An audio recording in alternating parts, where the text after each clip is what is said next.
This is The Core of Education, crucial conversations about education and innovation with Dr. Rod Berger, Vice President of Education for Randa Solutions. This is Dr. Rod Berger with the Core of Education and Randa Solutions. Today on the podcast, we have Randa Solutions Chief Strategy Officer Randall Dennis. Randall, how are you today? Doing great, thanks. Well, it's really nice to be talking with you today. I know that we have both been traveling the globe and having conversations with people all around the country and world around education, technology, and data. Do you mind sharing a little bit about sort of what you're seeing relative to trends and some of the needs in the education space relative to data? Well, enterprises are drowning in the deluge of data everywhere, and leaders in all sorts of categories of business are struggling to quantify the quality of their data, and they are concerned because they lack confidence in the data that they are presented with sometimes to make high-stakes decisions from. And so they're naturally anxious when they see data growing at such a ferocious rate and will increase in the future with context-aware computing and increased mobile device use. So, my tongue-in-cheek thing is that we were already drenched in data, and now there's a tsunami coming. And it's going to affect retail, healthcare, manufacturing, finance and insurance, and of course, where we're most concerned is in education. And so with that, where do you see the states coming in, and what do you think is on the minds of the state leaders relative to education data? Well, I can't read their minds, but the ones I speak to are naturally expressing concerns because the pressure to make high-stakes decisions based on data that they're not always confident in the accuracy of is of great concern because, the error rate could be catastrophic. It could mean closing the wrong school or investing in the wrong program that has a lot of effect on educators and students and families. And so I think the biggest concern right now is that we have all of this data in all these different buckets, and it's not aligned, and we are not confident of each of the accuracy rates of each of those buckets, and that we're supposed to make decisions based on the data sets. And so right now, the big question for a lot of agencies is where to begin. Where are they going to be able to create the greatest effect by applying their energies to improving data and aligning data? We're taking steps to try to aid agencies in identifying those things. Obviously, it sounds like you're talking to a number of states about their data challenges. How many of them would you say is this reactionary, or are we looking at progressive states that are trying to get ahead of the curve? With regard to big data and the use of all this data, we're only really getting education to a point of Big Data 101. We really appreciate the efforts of such organizations as the Data Quality Campaign, which has measures to help bring states in line. In addition, you can always sort of tell the leaders or the more progressive states by going to such groups as the PARC Consortium and seeing which states are engaged. Now, we have clients both at the state level and the local education authority level.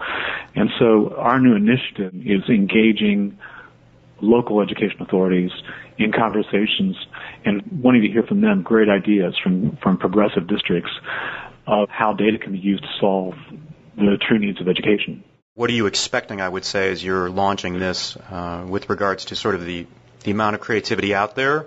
We've only announced that we're requesting applicants on April 27th. Marty Reed, our CEO, this is his big hot button right now, is to be responsive to all these exploding volumes of data and the mandates and the implications of high-stakes decisions by requesting competitive responses from LEAs.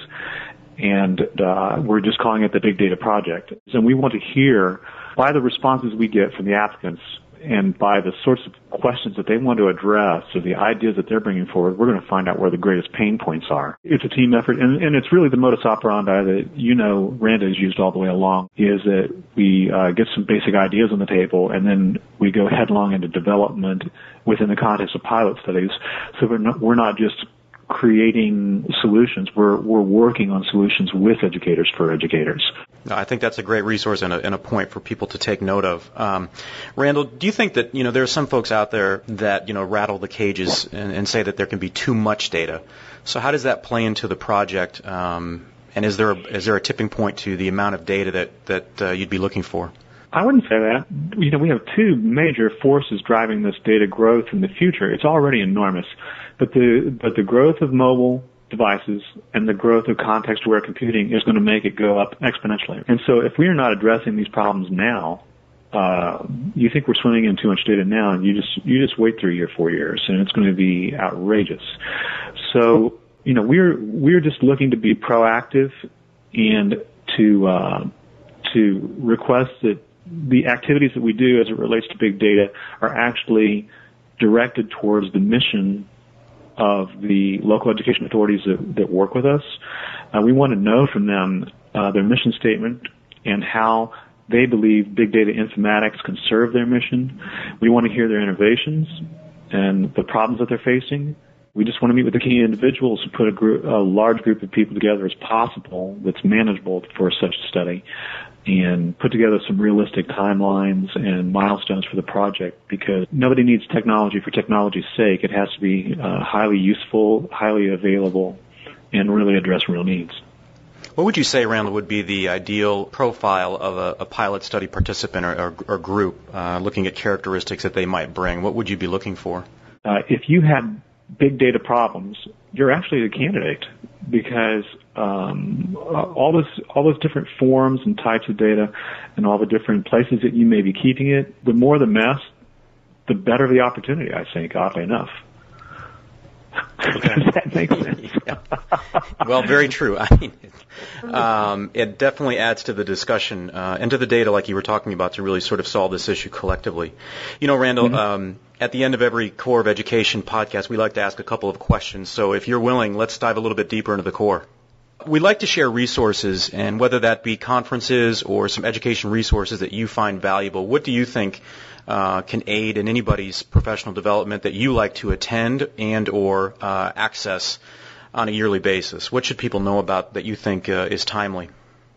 Well, apart from the really biggies, which are in ASCD and ISTE for the national conventions, and the Florida Education Technology Conference, which is probably the largest or second largest technology conference held by any individual state, I think we underestimate the value of YouTube and finding really useful tools just directly at your fingertips with the right search string that answer just in the trenches problems that you probably are facing.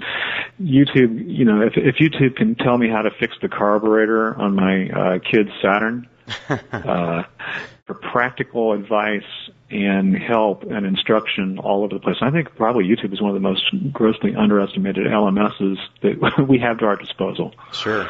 So, Randall, let's wrap up with this question here, if you don't mind. What gives you the most excitement and gets you, excited to get out of bed every day when you think about education in America and sort of where we're going?